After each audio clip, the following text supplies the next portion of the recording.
Hi guys, and welcome back to the channel, or if you're new here, welcome to the channel. I'm Amy, and this is a safe space that we talk about chronic illnesses, invisible conditions, and navigating life in a body that doesn't always follow the rules. Today we are talking about something that many people with chronic illnesses has faced: medical gaslighting, or as it is especially shown up sometimes, sick girl syndrome. If you've ever been dismissed by a doctor, told your pain was just anxiety, or made to feel like you were exaggerating things, then this video is for you. Before we dive in, please be sure to like this video and subscribe down below if you haven't already. And be sure to drop a comment if you've come out of a medical appointment feeling deflated and just not listened to. You're not alone and your story matters. So let's start by unpacking what we actually mean by sick girl syndrome. It's not an official diagnosis. It's more of a dismissive phrase that is used to imply that someone, which usually is a young woman, is too focused on their health, over-dramatising symptoms, or is somehow choosing to be unwell. It's often used in a mocking tone in medical settings or even just socially, and it feeds into the really harmful belief that women are just over-emotional or over-dramatic, especially when it comes to their health. This mindset isn't just outdated, it is so dangerous. Because here's the truth: women, especially young women, are systematically disbelieved in healthcare settings. There are countless studies that show that women wait longer for pain relief, especially in the emergency rooms. They're less likely to be referred to specialists and are a lot more likely to have their symptoms attributed to mental health instead of physical health issues. Here's just a quick stat to kind of understand what we're talking about. So a 2019 study in the Journal of Women's Health found that women are twice as likely to be diagnosed with a mental health condition before doctors look for physical causes, even when their symptoms have been directly the same as a male's symptoms. So let's actually talk about what medical gaslighting looks like and sounds like. For medical gaslighting, you might hear things such as, "You're just stressed," "You're too young to have anything serious," "All your tests are normal," "Maybe it's just anxiety," "You just need to lose weight and you'll feel better," "Maybe you're just reading too much into it." Do these sound familiar to you? Sometimes it is a lot more subtle. Maybe it's a doctor avoiding eye contact with you, brushing past what you're saying, or offering little to no follow-up, even though your symptoms are affecting your day-to-day life. Sometimes you're even praised for tolerating the pain instead of being treated for the pain. This isn't just bad bedside practice. It delays diagnosis, it deepens trauma, and it makes people question their own reality. So why is this happening? There's such a long history behind this, and unfortunately it is deeply gendered.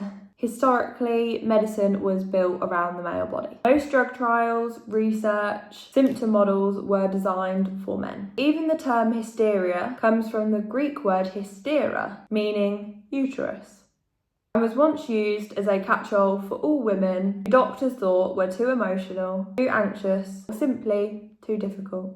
And that stigma still hasn't gone away.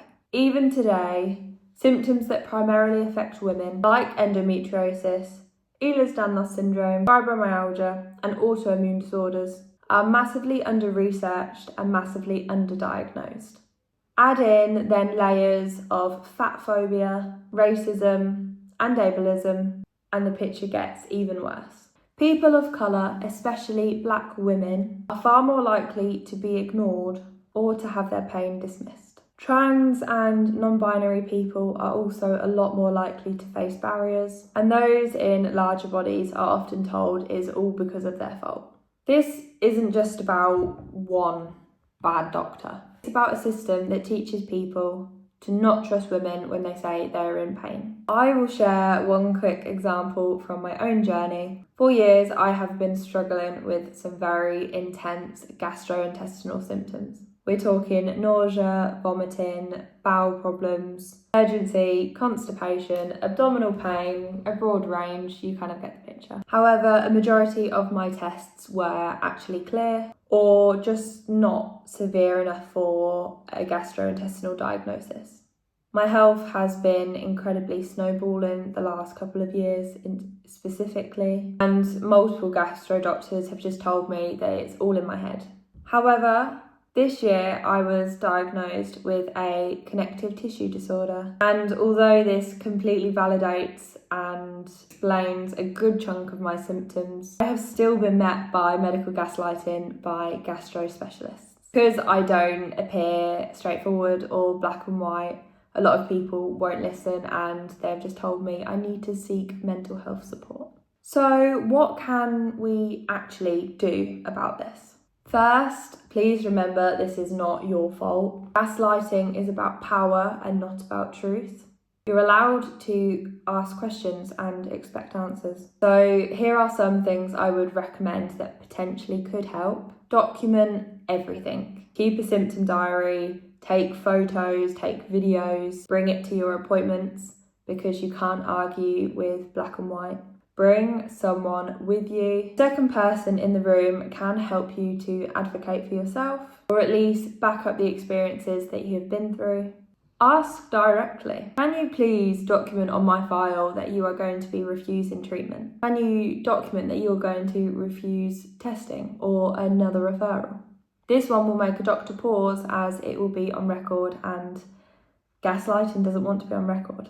And if you need to, just change doctors. I know this isn't always accessible, but if you have the option, you are allowed to get a second opinion. You are allowed to find someone that will listen to you. And lastly, believe in yourself is such an important step. Even if no one else is listening, you can start listening to yourself. If this video resonated with you, or even just made you feel a little less alone, please take a second to like this video and subscribe. And please drop a comment explaining your story or your experiences. I want this to be a safe space where we can all talk about our experiences and to remind each other that our stories are real and are very valid, even when the world tries to say otherwise. Tell me, have you ever been gaslit by a medical professional? And what is something that you wish a doctor would have said instead?